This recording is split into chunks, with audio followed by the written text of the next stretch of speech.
and they'll pay attention. Okay. At any rate, without further ado, Mr. Mo Hassan about future proofing your career and adapting to industry changes. Take it away. Okay, thank you. Good evening. Thank you for being here. Thanks for attending this session. I promise we're going to have something that I think will be very, very useful to you because I'm going to share some insights with you that perhaps others don't have or others wouldn't normally share. So again, my name is Mo Hassan, and I'm the CEO of a company called Into Power. I'm also executive director of another organization, and I sit on a couple of boards of directors. And I do a few other things, but my life is actually not very busy because I fill my life with things that make sense for me. And I'm going to share a little bit more about me, but what I'd love to do is, could I just see everyone on camera for a second so I know you exist, or maybe you're watching SpongeBob SquarePants on your other device, and I'd like to see that you're here. Awesome. Thank you for being here. Great. Look at all these amazing, amazing people on this call. Perfect, perfect. And in fact, I'm going to ask you to do something. I'm going to ask you to actually allocate the next 45 minutes of your life for learning some really, really high-end executive skills. And my request is try to be present and try to stay on camera.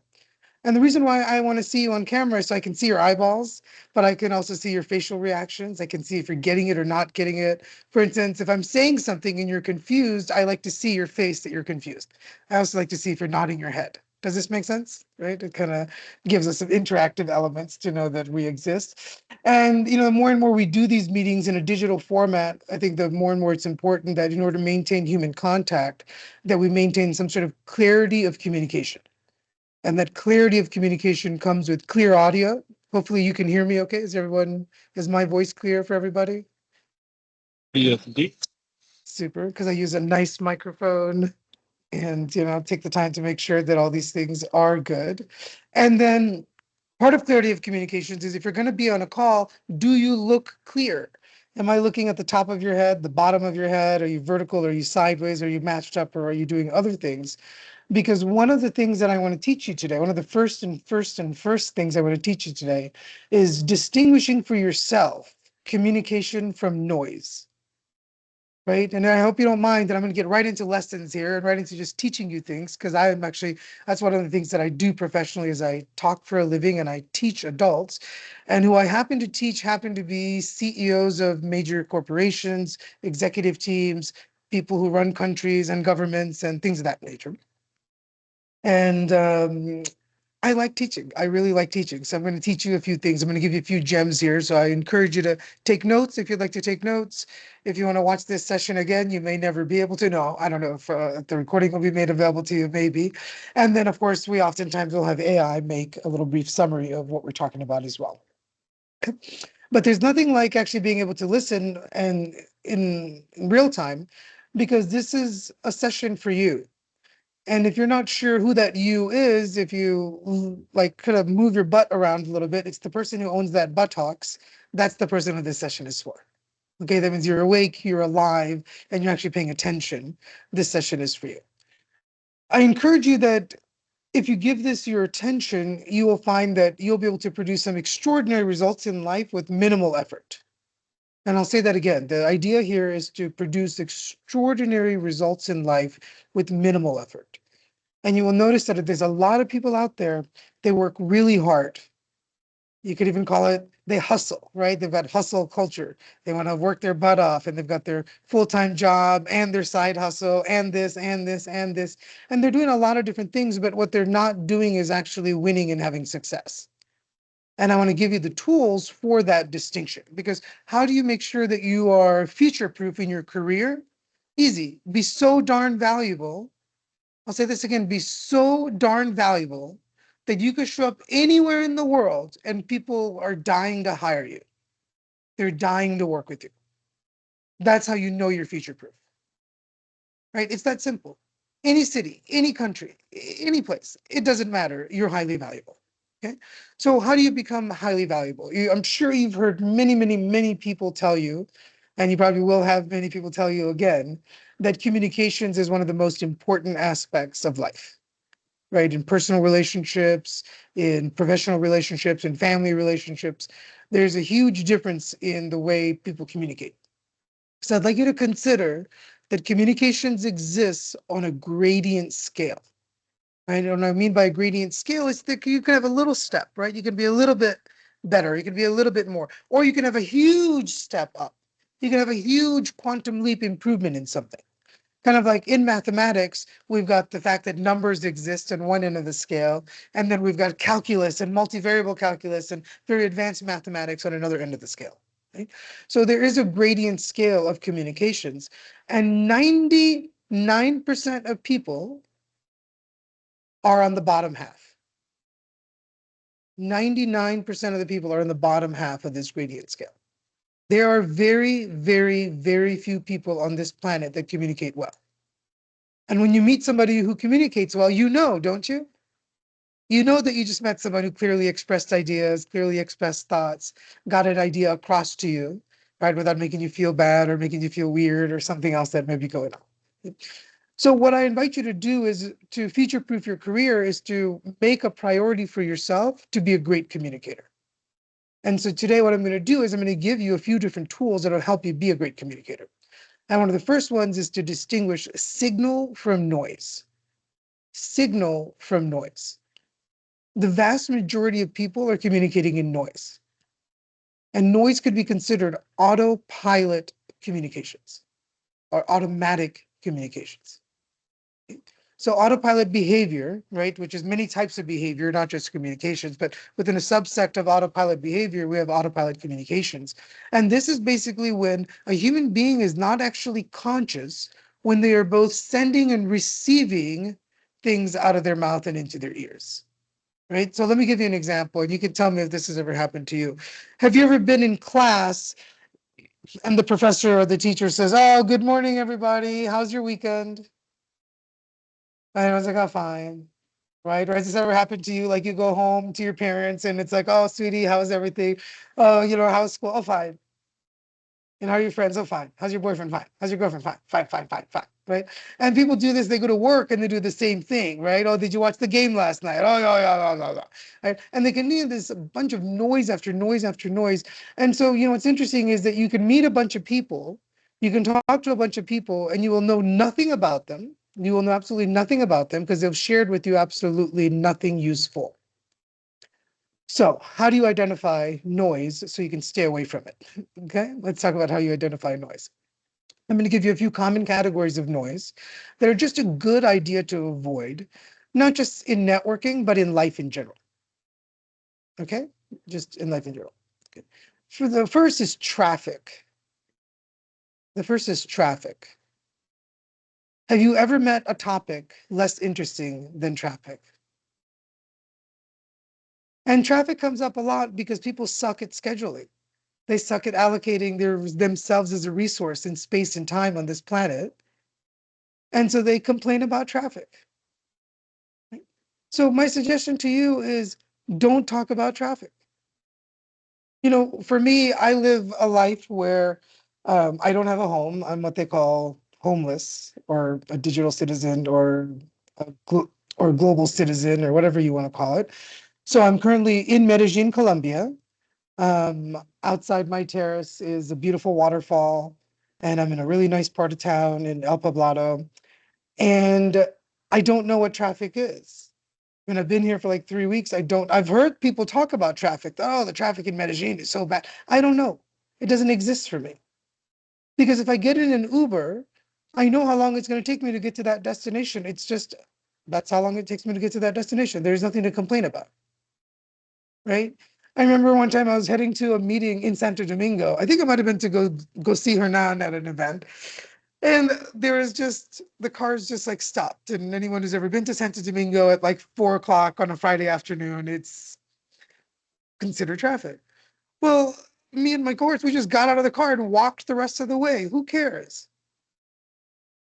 But if you go to an event and all you talk about is traffic, traffic, traffic, if you talk to somebody and all you talk about is traffic, what have you actually discussed? Have you provided any value of any substance at all? And I want to give you a subset of traffic, which is parking. Please don't complain about parking. Oh, it took me so long to find a spot. That's ridiculous. This is all noise. These are all noise. Okay. Next, the news. The news. Oh man, could there be anything more useless than the data that's pumped out in the news around the world? It's scripted, it's formulaic, it's made by three corporations who have to adhere to a very specific set of standards to not piss off their advertisers. Does this make sense? The reason why you never see a decent article on the news about anything related to health and wellness that's actually worth a damn is because the pharmaceuticals are the ones who are advertising on the news, right? And if you're the business, you can't take action against those that are paying you money. It doesn't work like that. So the news itself, if you want to be very uninteresting, if you want to be a boring person, if you want to be a generic person, then talk about the news. Okay. Otherwise, I can't tell you if Hernan and I ever even discussed that a news channel exists or that a news source exists. And I've known the man for years and years and years. We just don't talk about the news. Okay. All right. I'm going to keep down my list here because I'm giving you some real insights on communications. The next thing is sports. Sports. Okay. Now, we talk about sports as a phenomenon. Like I had an event last night in Medellin, and I didn't take into account that there's some sort of major football tournament going on that's like as big as the World Cup for these folks, right? So we had a bunch of no-shows and a bunch of cancellations because they want to go watch the game. And apparently I chose a venue with no TVs. Okay. Um, that's fine. But the people that showed up were all really amazing people, and we had a really amazing apprentice event. So the reason why sports don't matter is because sports are noise. Sports are 100% noise. I'll just be very clear. Sports are noise. We speak about them as a social phenomenon, right? Because there's something going on outside the window that you can't avoid. But I mean, like, I'm going to just give you an example, right? I have amazing friends in this world. I get invited to all sorts of stuff. And Hernan recently, a few months ago, we went to a game. Actually, we've been to a few different sports games. I couldn't tell you who played or even what sport was going on in the field. But I was happy to have drinks and food and meet with people and do all that other stuff, right? You have a choice of what you want to talk about. Do you have any idea how many people in this world they spent hours and hours talking about sports every week? Right? In America, I forget the name of the syndrome, but there's a syndrome of women who have to deal with their husbands on Sunday afternoons if their football team loses, that their husbands are going to be cranky little bitches. Like, what? What, how is that relevant to your marriage? How's that relevant to your life that a bunch of guys on a field 1,000 miles away who are actually being paid to be there versus you are paying to watch these guys run around on a field? And if you enjoy sports, by all means, watch sports. But if you want to do something in the world, don't talk about it.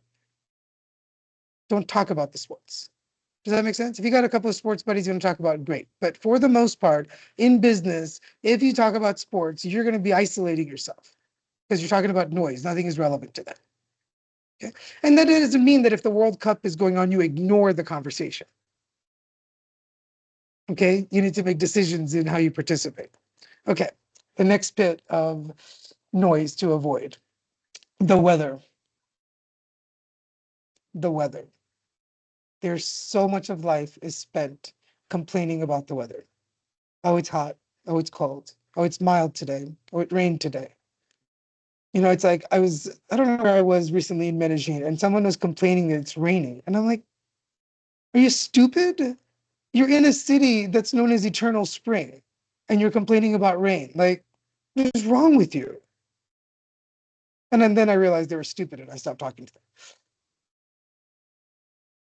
Okay, because you have choices in this life of who you continue communication with or don't communicate with. Okay, so is this making sense so far? That on one end we just have noise, noise, noise, noise, noise. We have lots of noise. So I'm going to give you a way to distinguish now a little bit more in what kind of things you want to talk about and with whom you should speak with these things about.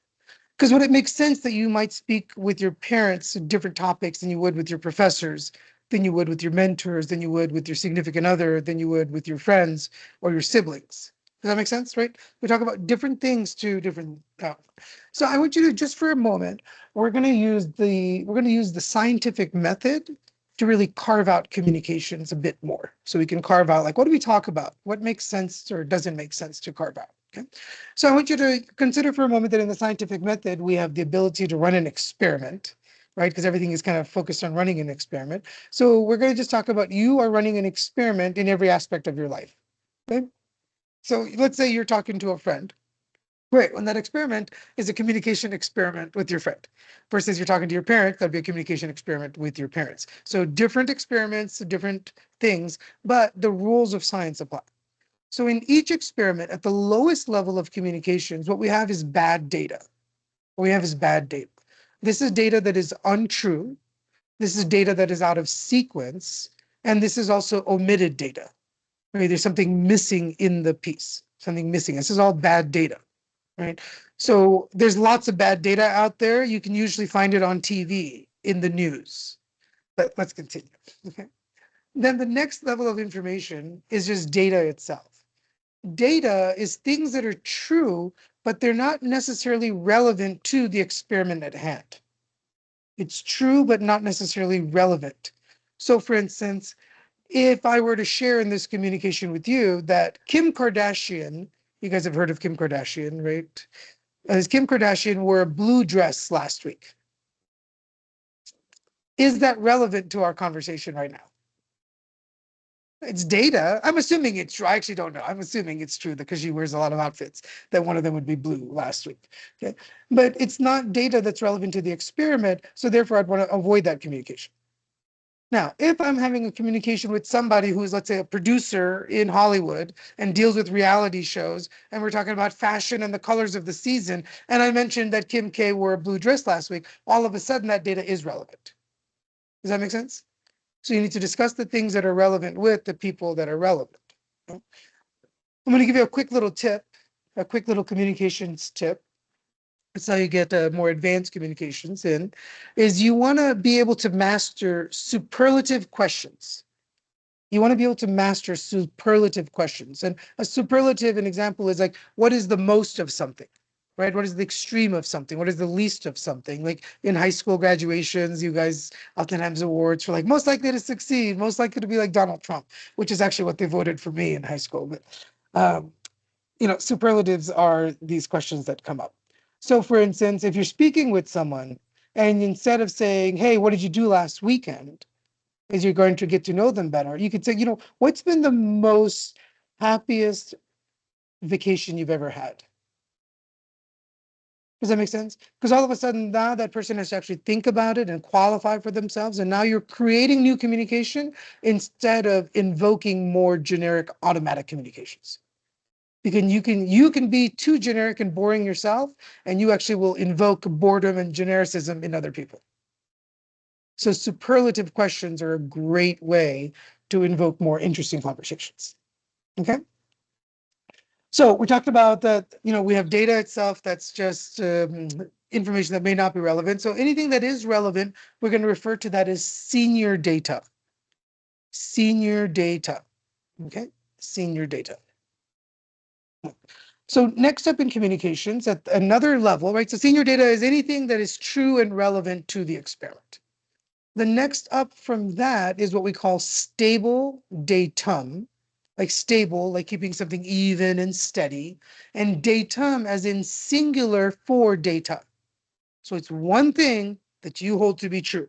So what is that one thing that you hold to be true? Now, there may be multiple pieces of stable data in any experiment. So for instance, one of the reasons why Hernan was saying to find out from, your mentors and people about what their interests are, because if someone has a favorite of something, that's a stable datum for them. A stable datum is also considered an anchor point. It is a truth in the experiment. So the more truths you can learn about people, the more you can communicate to them and the things that are important to them. Now, all of a sudden, we went all the way from noise on one side to now we're talking in signal, right? Now it's no longer static. Now the messaging is very clear because we're talking about the things that are important and relevant to wherever we are. Okay. Does this make sense to everybody? Can I get a nod or a yes or a no? Okay.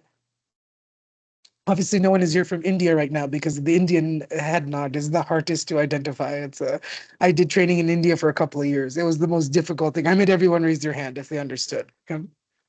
And if you have any friends that are Indian, you'll know what I'm talking about. You ask them, do you understand? And they're like this, and it's like it's the same signal for yes, no, I don't know, I don't care. It's all the same movement with such a subtlety that it's hard to tell. So how do we communicate in more signal in life? Is we want to use things that work and we want to avoid things that don't work. Okay. So here's some things that work. These are some amazing, amazing things to add to your communication set. One, kindness works. Okay? In fact, let me add a combination to that. Well, kindness and politeness works. If you had a choice to communicate with somebody that was kind to you, like truly, truly kind with you, and truly polite to you, versus just anybody else, what would you pick? Right? So this is your opportunity to exercise kindness and politeness across all communications. Right? Personal, professional, everywhere. You can exercise kindness and politeness. Okay. So that's it. Another is when you're in a business situation, you need to know etiquette and formality. I mean, I recommend learning etiquette and I exercise etiquette and formality when I'm by myself at home. I set the table to eat the way I want to eat. Okay. Etiquette is very, very important, how we address people. So, for instance, if you're in a room with a diplomat, and in that room of lots of diplomats, there's an ambassador, the ambassador is to be addressed as Your Excellency. Calling the ambassador sir or ma'am is actually considered offensive. That would be highly inappropriate for the situation. Does that make sense? Right? And this is why when we do diplomatic meetings and we have these things, we have briefings usually before we go into the meeting so we know what to call everybody in the room.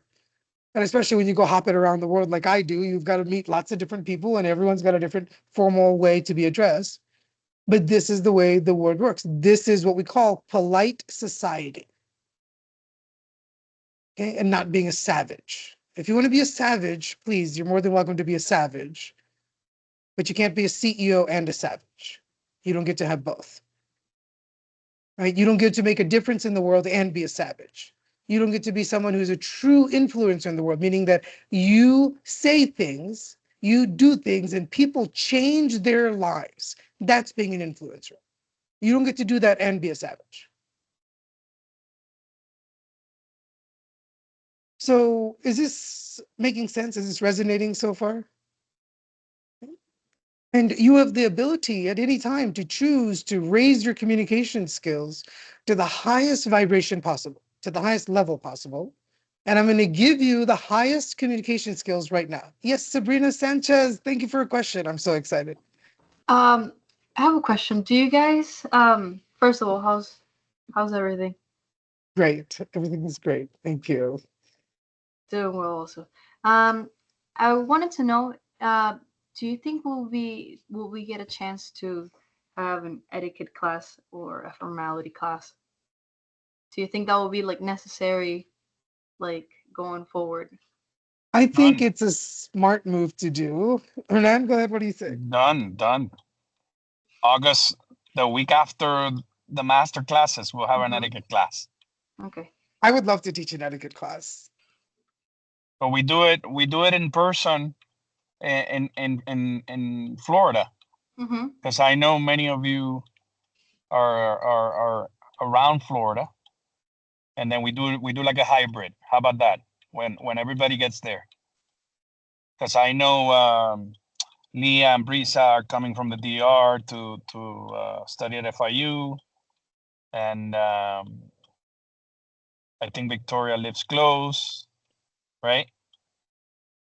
Nicholas comes see his uncle, so we'll figure it out. Lorena's coming from Brazil, so I think it'll be fun to do something to plan it the week before we come the classes start. Oh, imagining you as the etiquette teacher gave me a very good the 1970s guns teachers with the yardstick rulers, just slapping hands. Oh, That'd be great. I actually have a ruler in front of me. I'm ready. There you go. See, I had it right. Okay, great. Thank you, Sabrina. Great request. Thank you. That'd be great to put on. So we have, etiquette and politeness and formality and all of these things come together to create what we call polite society, right? So those of us that are in the ruling class, which we call leadership, which we call aristocracy. Does this make sense? If you're in an executive class, you are in the ruling class. You're no longer in the ghettos. You're no longer in whatever. You're in the ruling class. Like, let's just be clear about where you are. So part of being in that class carries with it the responsibility of behavior and communication. If you behave like an ass, you're going to be treated like one. Doesn't that make sense? Right? Because there's a place and a time and all that other stuff. Right? So, what's interesting is when you're a child and you behave like a brat, your parents maybe punish you. When you're an adult and you behave like a brat, no one talks to you again. No one ever explains to you why they're never speaking to you again. Okay. So now we're Oh, gonna. Sorry, go ahead, Hernan. so it's funny that you mentioned that because, by the way, I will put a big asterisk to highlight this. So the opposite ensues. So the same way that I use informalities to get closer to you, because I understand that you guys are learning, right, and therefore mistakes are allowed. Uh, the opposite ensues, meaning when you are starting to get to know people, usually you err to the side of conservatism, meaning don't act like an ass from the moment that you meet the person. That's why there's levels of communication when it comes to addressing somebody, that you formally send a communication. If you know that they are 40 and above, you try to call them first, then send a formal email, then maybe social media, then some text. You understand? So before you make the mistakes and saying yo bro and text them to an executive CEO, I would say err to the side of conservatism. Okay, and then you eventually you will move into the yo bro scenario after a year of hanging out with that person and getting to know their ins and outs. So I would highlight that. And sorry to interrupt, but it's, I wanted to bring that up. Yeah, it's a very good point. It's a very, very good point. Okay. And funny enough, when we think about like formality and communication and things like that, when I send a letter, I don't send letters very often, but when I do, I print my letters handwritten on nice stationery, right? I travel the world, so I have to carry everything with me. I have a wax seal, and I like I'm in the freaking 1800s. But if you get a letter from me, I promise you, you're never forgetting. Does that make sense? Right? You'll get a million emails, but you're only how many of you raise your hand if you have received a wax sealed handwritten letter in the last 5 years?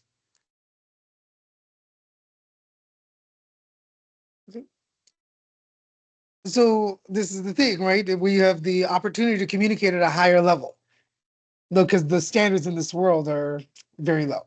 Okay, so here we go. Are you ready for the advanced teachings now? We're going to ratchet it up quite a bit. We're I going to go saw I super saw a advanced. hand. I Oh, saw a sorry, there's hand the up. hand. Sorry, I missed that. Who had a hand up, por favor? No, is that an I thought, accidental hand? yeah, I actually Adam. clicked that by mistake. I thought there was going to be like a thumbs down kind of emoji. So my Okay. apologies. Sorry, no worries. Oh, good. Oh, good. Alrighty. So here we go. We're going to move on right into the advanced teaching here. Okay. I want you to consider that communications is between two entities. Communications is between two entities. Okay. And we need to first build a tunnel for the communication itself, the exterior wall, so that a communication can actually be conveyed. There's a way to build the wall, and there's a way to destroy the wall, right? To build the tunnel and to destroy the tunnel, and they are the opposites of each other. So first, let's talk about how to destroy a communications tunnel. How to destroy a communications tunnel is criticism. To deny beingness. Say that again, to deny beingness. To make wrong. If you approach your communications with that context, I don't care if you're talking to your significant other, your best friend, or your boss, they're not interested in talking to you. They're not interested in talking to you. Right? You ever met people like this, by the way? You go and see, maybe you're in a family event and you're like, oh, hi, how are you? And maybe it's like an aunt or something, right? We're just gonna put one of your aunts on the spot. And then they're like, what are you up to? And you're like, hey, I'm in this internship program with Apprentice Worldwide. There's a bunch of CEOs and stuff like that. I'm learning some stuff. And the auntie goes, well, you're not going to last long. You're not going to last long. You don't have it in you. Remember the time you failed in the 4th grade, right? Like, and they just like start tearing you down. Anyone ever had communications like that? Right? So these are the destructive people that we don't want to talk to. So if you don't want to create destructive communications yourself, just do not take criticism as a context. Do not take criticism as a context. Okay. And I right now don't manage a single person. I'm a company of one, even though there's lots of people that I'm affiliated with. But at my highest, I managed over 2,500 people on my team. There's a lot of people. There's a lot of people. And I'll tell you what, when you're the person in charge and your team messes up, and Hernan and I have some communications from time to time when we have team members who mess up, it's like you just got to bite the bullet because you're the boss. Does that make sense? You still have to take a different context than just criticism, because if you go yelling at your employees, if you go doing other stuff, they're going to fall apart and die. Okay, they're like really delicate little flowers, right? Let's just be honest about it. Usually, if someone's CEO yells at them, that's a bad day for that person. Okay? CEOs will yell at each other just fine and get over it in like half a second. But the criticism is just what we don't want to do. Now, the opposite of this is admiration. The opposite of this is admiration. To grant beingness. To grant beingness. Right? To love them as they are. Does that make sense? To love them as they are.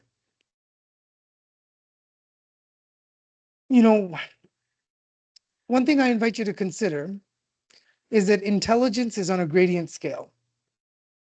And some people are so dumb, you really should just love them as they are. You understand what I'm saying? Don't be mad because people are the way they are. Just love them the way they are, exactly as they are. You want to be happy in relationships, don't try to change people. Love people exactly as they are. Okay? So when it comes to building the tunnel of the communication, we're going to use admiration as the foundation, right? This is going to build a tunnel wall for us to then communicate with. Now, we're going to actually then decide on an emotional tonality of beingness to communicate in. So when I say emotional tonality, I want you to consider that all human emotions have been charted out on a graph. There's many charts on it. Something called the tone scale is my favorite, formal name, the chart of human evaluation.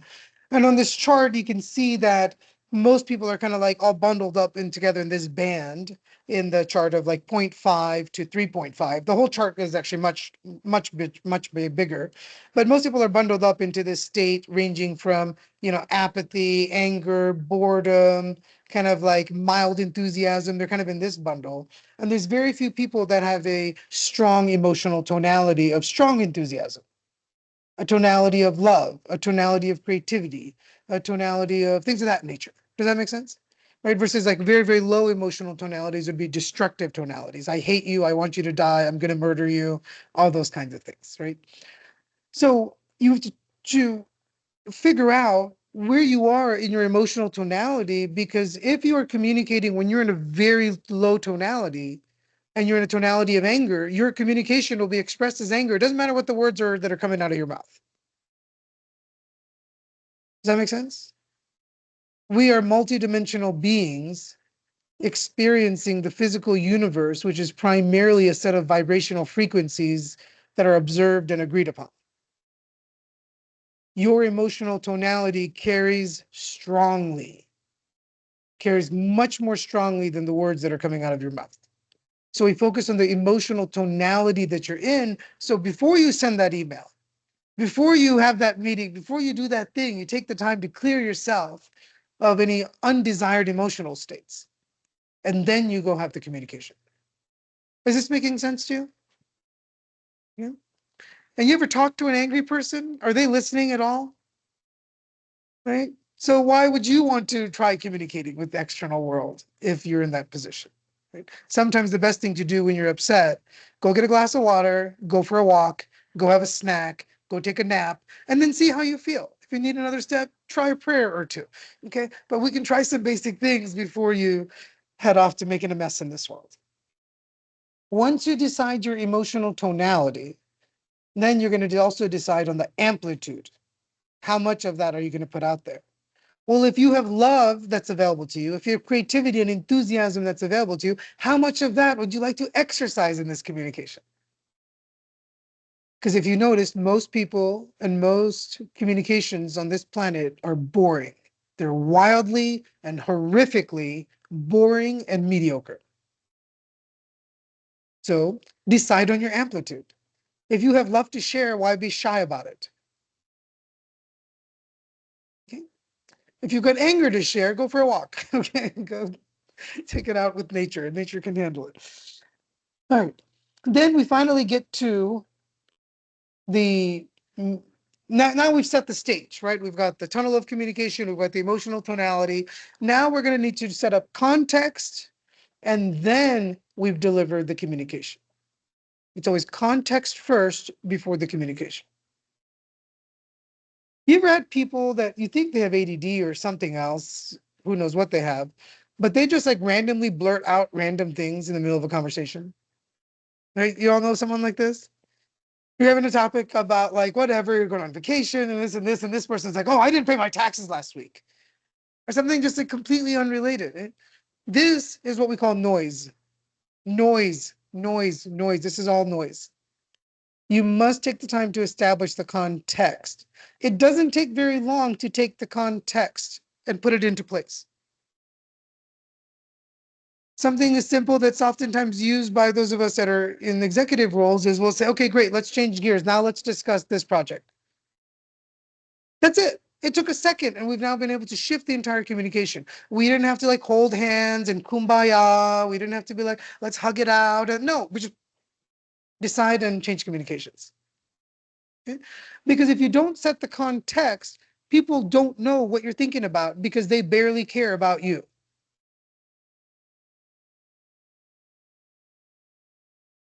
Most people, what they care about is the noise in their own head. You're not even like top 10 on the list because they have so many noises in their head that the noises are occupying the top 10 list. The other thing for me is if I'm talking to somebody and they're not present, I just shut up. I don't keep talking. I'll be in the middle of a sentence and I'll just stop talking. I don't care. Why would I keep talking?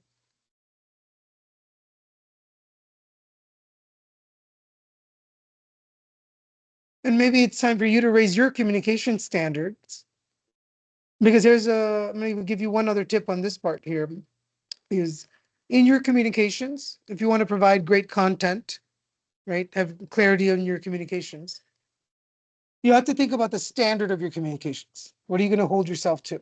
And for me, the standard is that I must be able to instantly produce a dictionary quality definition of everything I say, every word, every term, every symbol. If I say something and you stop me and ask, what does that mean?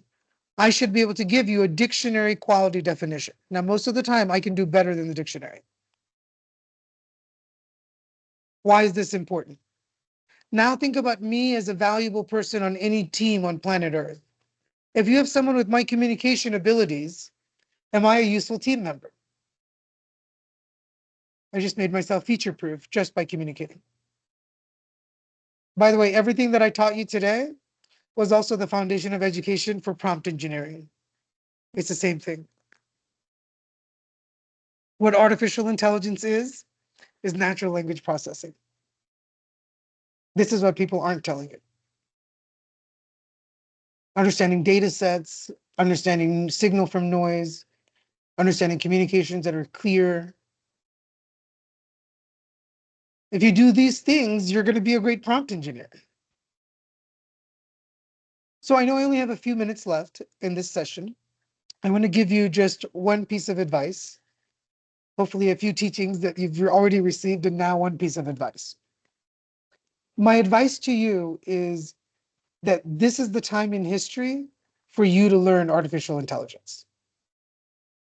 If you want to future-proof your career, it doesn't matter what sector, doesn't matter what industry, it doesn't matter what you're working on, you will be enhanced professionally with AI. Okay. I accomplished something that I finished yesterday. It is the task of an army of 6 people, 6 executives that would take about probably 6 months to put this together. I'm launching a new organization, and the organization is called the International Institute for Responsible Artificial Intelligence Ethics and Governance. Right, rolls right off the tongue. The International Institute for Responsible Artificial Intelligence Ethics and Governance. And we're rolling this organization out in 3 countries to begin with. But before I could even finish and like doing all the other things, the document that I created is 87 pages of all the governance, all the bylaws, all the program details, and everything that an institute would need. It's ready today. So like Hernan is on the board. Hernan, bro, you got a lot of reading to do because none of it is fluff. Every single bit of it is juicy and delicious and talks about the values and the future of mankind and what we're going to be doing with artificial intelligence. But I created this entire document in 2 days. In 2 days, with a lot of breaks in between. Okay, lots of breaks. And it's just one example of a quantum leap forward in productivity. Think about this, 6 months of work for a small team done by one person in 2 days. This is not a minor improvement. This is like working with someone who's got a rock and they've got like, a stone tablet and they're going to carve out one message versus I'm using speech to text enhanced by artificial intelligence to create communications. If the things that I said to you today, sorry, wait, a question? Or I saw I was heard. going to say, could I add some context to what you just said there from an important standpoint for everyone's understanding? Sorry for me being in the car. Yeah, I'm please. meeting up with a client in Houston. So for everyone's context understanding here, people pay thousands to tens of thousands of dollars per hour for lessons from Mo. I know he hasn't expressed that himself, but it's important for you all to know. In regards to his capability from an AI perspective, I work in the technology industry. I am quite certified in AI, but I didn't know. I don't even know how to express it. I didn't know an iota of what I needed to know until I had spoken with Mo and learned from his last lesson he had provided in our yearly meeting, and I actually used those lessons, Mo. Not quite as effectively as you could have, but I did create a Notion file just for your awareness, and I was able to complete roughly 3.5 weeks of work in 15 hours last week for a very, very large project we're working on. And so, it's true. The things he's saying are true, and it is very important. Thank you. Thank you, Kyler. Appreciate that. And so, I go around the world and I teach AI. And if you're a member of Apprentice, you're in this program, right? We have some sessions that I had done before that are recorded. And, one thing to think about is if you're not a full member of Apprentice Worldwide, become a full member, join the organization, see what's available. Because for me, I teach because I love it. Right? I'm not teaching here at Apprentice Worldwide because it pays me anything. No, if anything, it costs me money to be here at Apprentice, right? And that's okay because I do this because I'm passionate about it. because I see that, the next generation of business leaders are people that actually care enough to take time on a Tuesday evening, right, out of their schedule where they could be out doing, I don't know what young people do nowadays. You could be practicing your TikTok dances or something. No, I'm kidding. I'm kidding. Some of you maybe. But that there's an opportunity here for you to alter your life instantly just by stepping up your communications. And the same communication skills that will improve your life on a day-to-day basis, professionally and personally, will also help you with AI. Okay? And so like I'm leaving here in Colombia in about 10 days, and I'm going to Santo Domingo. So Leah, you'll have to tell me where you are in, or anyone else that's there in the Dominican. Yes, Sabrina, Not to cut you off short, please. because I know you said that we have such few minutes left. You mentioned about noise, Yes. but I don't think we went too much into detail of like signals The and like signal. what So the what to signal is talk about. everything that's the senior data and up is all Okay. signal. Okay. Anything that is relevant to you is all signal, relevant to the experiment. Okay. Okay. Just wanted to clarify that. Thank you. I appreciate that. Okay. And so, Leah, I'm coming to the Dominican. I've got tons of meetings, tons of things to do, tons of opportunities to explore. And I'm using AI to power my way through everything. So are you in Santo Domingo or somewhere else? Yes, I'm currently in Santo Domingo right now. Okay, perfect. And we'll be doing a big apprentice meetup. And the other thing I'm going to be doing is while I'm there in Santo Domingo is we'll get one of the universities involved or somewhere, and I'll do a big AI class for all the apprentice folks that want to come. So we'll do like a 3 to 4 hour AI intensive, maybe with the party afterwards or happy hour or something. So there's some networking. Okay. So I want to open it up for questions, thoughts, comments, anything you'd like to share? I have one question real quick. Yes, please. So, what would you say is the best way to learn about AI by yourself for free on the internet? Read and learn everything, but I would recommend that watch the free sessions that I've done with Apprentice because it will change. Okay, fuck. Good question. All right, Nicholas, let me give you a more honest answer. Most of it is Yeah. bullshit. Most education on the internet right now about AI is complete and utter bullshit. People are talking science fiction. It's not the truth of what's actually going on. Um, take a Google class on AI, take all the free classes from like the universities like MIT and all that stuff. So that way you get the fundamentals of data science down and machine learning and the fundamentals of prompt engineering. Go to those resources. Unfortunately, not a lot of people are out there teaching AI in a logical, clear, easy to understand path, which is probably what you've experienced. Is most of it is kind of like people are just trying to talk nonsense. Yeah.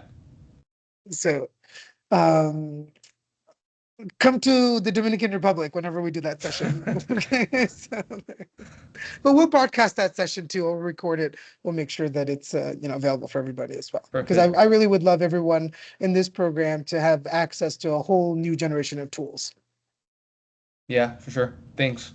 You're welcome. Great. Any other questions? Brisa, you look like you have a question. No, I wanted, hi. Hi. I wanted to share that I actually met you and Hernan at Unive here in Santo Oh, Domingo. right. And that's how I ended up here. So I was like, oh yeah, I was there. Oh, that's awesome. That's very cool. Very, very cool. Well, great to see you again. So Thank you. you do know